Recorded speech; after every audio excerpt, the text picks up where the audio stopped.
Dear friends, good morning. ನಾನಿವತ್ತು ಹೇಳಬೇಕಂತ ವಿಷಯ ಏನಂದರೆ, ನಾಯಿಯಲ್ಲಿ ಒಂದು ಟ್ಯೂಮರ್ ಆಗುತ್ತೆ. ನಮ್ಮನೇಲಿ ಒಂದು ಮುದೋಳು ಹೊಂದಿದೆ, ಅದಕ್ಕೆ 6 ವರ್ಷ ಇದೆ. ಇದು ಸಡನ್ನಾಗಿ ಒಂದು ದಿನ ಊಟ ನಿಲ್ಲಿಸ್ಬಿಡ್ತು. ಊಟ ತಿಂತಾ ಇಲ್ಲ, ನೀರು ಕುಡಿತಿಲ್ಲ, ಏನೂ ಇಲ್ಲ. ಏನಾಗಿದೆ ಅಂತ ಸ್ಕ್ಯಾನ್ ಮಾಡಿಸಿದಾಗ ಅದರ ಲಂಗ್ಸ್ನಲ್ಲಿ ಒಂದು ಟ್ಯೂಮರ್ ಇದೆ ಅಂತ ಕಾಣಿಸ್ತು. ಅದು ಕೂಡಲೇ ನಾನೇನು ಮಾಡಿದೆ, ಬೆಂಗಳೂರಿನಲ್ಲಿರೋ ಸೆಸ್ನಾ ವೆಟರ್ನರಿ ಹಾಸ್ಪಿಟಲ್ಗೆ ಅಡ್ಮಿಟ್ ಮಾಡಿದೆ. ಅಡ್ಮಿಟ್ ಮಾಡಿದ್ಮೇಲೆ ಅಲ್ಲಿ CT ಸ್ಕ್ಯಾನ್ ಮಾಡಿದ್ರು. ನೆಕ್ಸ್ಟ್ ದಿನ CT ಸ್ಕ್ಯಾನ್ ಮಾಡಿದಾಗ ಅದು ಕರೆಕ್ಟಾಗಿ ಎಷ್ಟು ಮಾಸ್ ಇದೆ ಅನ್ನೋದು ಗೊತ್ತಾಯಿತು. ಕೂಡಲೇ ಇಮಿಡಿಯೇಟಾಗಿ 2ನೇ ದಿನವೇ ಅದನ್ನು ಸರ್ಜರಿ ಮಾಡಿದ್ರು. ಸರ್ಜರಿ ಮಾಡಾದ್ಮೇಲೆ ಅದಕ್ಕೆ 3 ದಿನ 4 ದಿನ ಇನ್ಪೇಷಂಟ್ ಆಗಿ ಅಲ್ಲೇ ಅಡ್ಮಿಟ್ ಮಾಡ್ಕೊಂಡಿದ್ರು. ಪ್ರತಿದಿನ ನಾನೇ ಹೋಗಿ ಹಾಲು ಕೊಡಬೇಕಿತ್ತು, ಊಟ ಮಾಡಿಸ್ಬೇಕಿತ್ತು, ಎಲ್ಲ ಮಾಡಿಬಿಟ್ಟು ಬರ್ತಾಯಿದ್ದೆ. ಆ ಟ್ಯೂಮರ್ ಡಾಕ್ಟರ್ ತೋರಿಸಿದ್ರು ನನಗೆ. ಅದು ಯಾವ ಲೆವೆಲ್ಗಿದೆ ಅಂತಂದರೆ, ಇದು 300ರಿಂದ 400 ಗ್ರಾಮ್ ಅಷ್ಟು ವೆಯ್ಟ್ ಇರೋಂಥ ಟ್ಯೂಮರ್ ಇತ್ತು ಒಳಗಡೆ.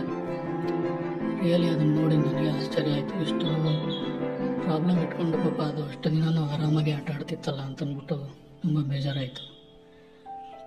ಆಮೇಲೆ ಅದನ್ನು ಟ್ಯೂಮರ್ನೂ ಎಕ್ಸಾಮಿನೇಷನ್ಗೆ ಕಳಿಸಿದ್ರು.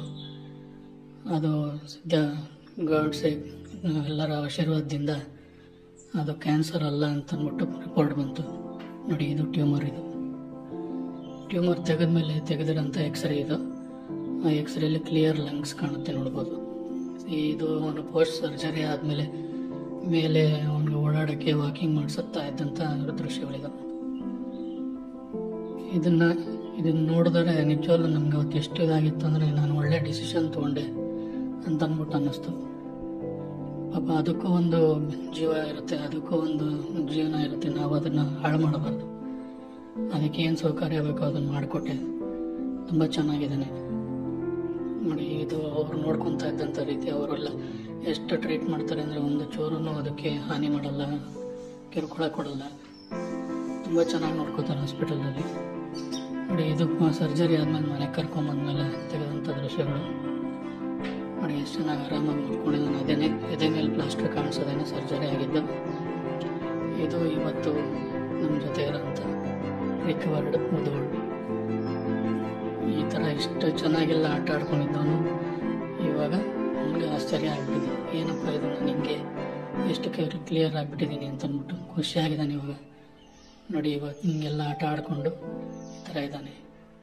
ನಾನು ನಿಮ್ಮಲ್ಲಿ ಒಂದೇ ಒಂದು ಅಭಿಪ್ರಾಯ ಇದೆ, ಏನಂದರೆ, ಯಾವತ್ತು ನಾಯಿ ಏನನ್ನ ಊಟ ಮಾಡಲಿಲ್ಲ, ತಿನ್ನಲಿಲ್ಲ ಅಂದರೆ ಅದನ್ನು ಪ್ರಾಪರಾಗಿ ಬೇಗ ಡಯಾಗ್ನೋಸ್ ಮಾಡಿಸಿ, ಎಕ್ಸ್ರೇ ತೆಗೆಸಿ, ಏನಾಗಿದೆ ಅಂತ ತಿಳ್ಕೊಂಡು ಅದಕ್ಕೆ ಪ್ರಾಪರ್ ಟ್ರೀಟ್ಮೆಂಟ್ ಕೊಡಿ.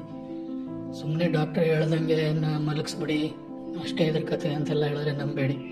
ಒಂದು 2-3 ಡಾಕ್ಟರ್ಸ್ ಹತ್ರ ಒಪಿನಿಯನ್ ತೊಗೊಂಡು ನಿಮ್ಮ ನಿರ್ಧಾರ ತಗೊಳ್ಳಿ. ಅದು ಒಂದು ಜೀವ ಅಲ್ವಾ, ನಿಮ್ಮ ಸ್ನೇಹಿತ ತಾನೇ ಅದು. Thank you friends.